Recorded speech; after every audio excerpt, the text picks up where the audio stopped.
ओम नमः शिवाय। हर हर महादेव। प्रिय भक्तगणों, आज मैं आपको श्रावण मास महात्म के 8वें अध्याय की कथा सुना रहा हूँ। ईश्वर ने कहा, सनत कुमार, अब मैं आपसे पाप को नाश करने वाले बुध तथा बृहस्पति व्रत को कहूँगा, जिसे श्रद्धा के साथ करके प्राणी उत्तम सिद्धि प्राप्त करता है। ब्रह्मा ने इंद्र को ब्राह्मण के राज्यासन पर अभिषिक्त किया। किसी काल में चंद्रमा ने श्री बृहस्पति की तारा नाम वाली पत्नी को देखा। वह रूप यौवन संपन्न लावण्य मद गर्भित देख उसके रूप पर मोहित हो कामवान के वश में हो गया। अपने घर में रख चंद्रमा ने गुरु पत्नी को बल से उपभोग किया। इस प्रकार बहुत काल बीत जाने पर उसके एक पुत्र हुआ। वह विद्वान, रूपशाली, सर्व लक्षणों से युक्त बुद्ध नाम से प्रसिद्ध था। बृहस्पति अपनी स्त्री को खोजते हुए चंद्रमा के घर में गए। चंद्रमा से कहा, मेरी पत्नी दे दो। गुरु की स्त्री के साथ तुमने कैसे गमन किया? गुरु तल्प पाप से तेरा कैसे छुटकारा होगा? इस बड़े पाप के संयोग से मैं तुम्हारी कैसे बुद्धि हुई? मेरी इस प्रिया तथा अपनी गुरु की स्त्री को मुझे चुपचाप दे दो।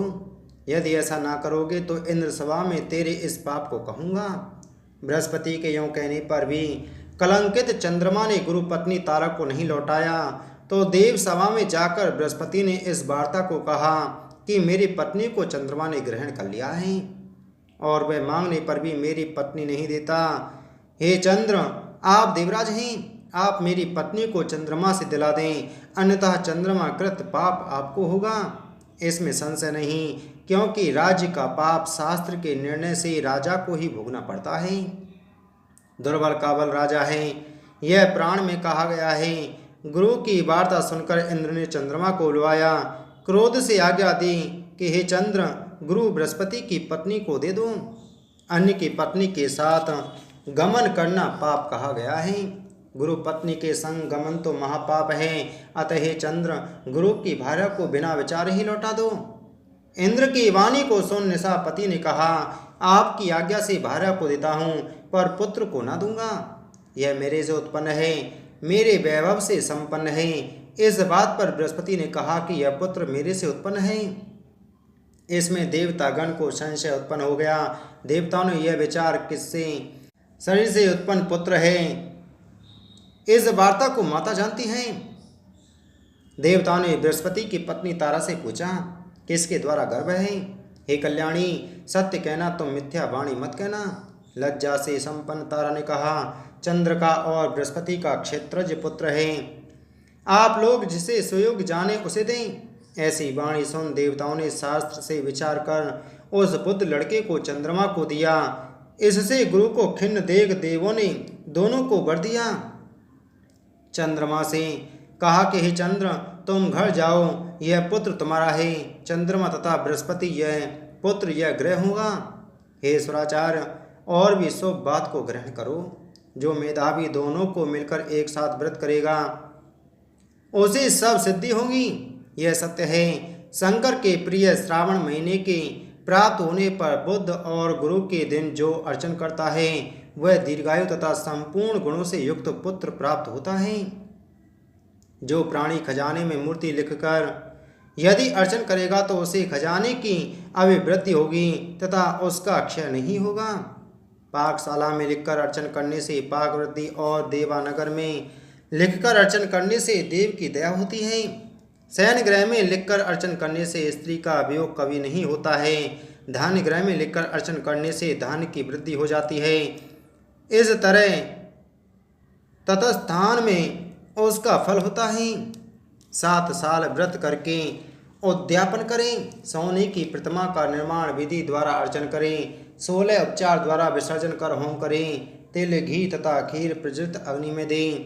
चिचड़ा तथा पीपल की संविदा से होम कर पूर्णाहुति कर मामा तथा भांजे को अच्छा भोजन कराकर अन्य ब्राह्मणों को भोजन कराएं और स्वयं भी भोजन करें। इस प्रकार 7 साल तक व्रत करने वाला व्रती सब इच्छाओं को प्राप्त कर लेता है।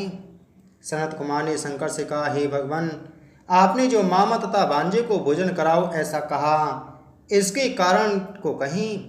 ईश्वर ने कहा, हे सनत कुमार, पहले समय में मामा और भांजा दोनों दरिद्र थे। वे दोनों भोजन के लिए घूमते हुए थक गए। किसी सुंदर नगर में वे दोनों धान्य मांगने के लिए गए। उस सुंदर नगर में श्रावण महीने में उसी व्रत को करते देखा, पर बुद्ध तथा गुरु का कहीं व्रत नहीं देखा। उस समय उन लोगों ने बहुत काल तक आपस में विचार किया कि सब जगह सूर्य तथा अन्य वारों का व्रत देखने में कहीं नहीं आया, अतः हम दोनों बुद्ध तथा गुरु व्रत करें, क्योंकि किसी ने इस व्रत को नहीं किया। अतः यह अमुश्रेष्ठ व्रत है, इसे सादर करें। पर व्रत विधान न जानने से फिर दोनों संशयापन्न हो गए। तब उसी रात में उन दोनों को स्वप्न में विधि ज्ञात हुई। स्वप्न से ज्ञात विधि द्वारा व्रत को दोनों ने किया तथा बड़ी संपत्ति प्राप्त की। वह ऐश्वर्य दिन बढ़ता नजर आने लगा। इस प्रकार 7 साल तक व्रत कर वे पुत्र पौत्र आदि से संपन्न हो गए। प्रत्यक्ष को बुद्ध तथा गुरु ने उन दोनों को वर दिया कि आप लोगों ने हमारे व्रत का सुविचार किया, अतः आज से इस शुभ व्रत को जो करेगा वह निश्चय मामा तथा भांजे को भोजन करवाएगा। इति श्री श्रावण मास महात्म 8वां अध्याय संपूर्ण। बोलो श्रावण मास महात्म की जय। बोलो शिव शंकर भगवान की जय।